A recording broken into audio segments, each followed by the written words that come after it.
Pelosi gets on stage and she decides to read a poem. But this poem was written by Bono. Bono. Pelosi introduced the poem by saying that Bono has been a very Irish part of our lives.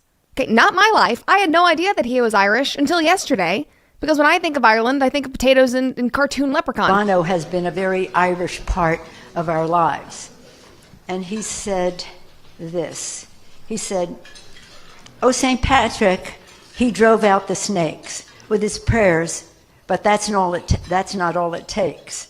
For the smoke symbolizes an evil that arises and hides in your heart as it breaks. And the evil risen from friends, from the darkness that lives in some men, but in sorrow and fear, that's when saints can appear, to drive out those old snakes once again.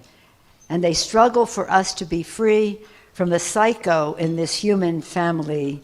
Ireland's sorrow and pain is now the Ukraine, and St. Patrick's name is now Zelensky." And then the best part is it starts to zoom in as she's getting to the last line, and she does her classic, Anyway, she finishes up this poem. Everybody's thrilled. She looks absolutely drunk, per usual. And then we go into the dancing portion.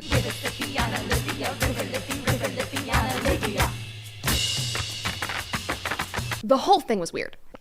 One guy says, "I really don't want to be rude, but this really looks like an event at a retirement home."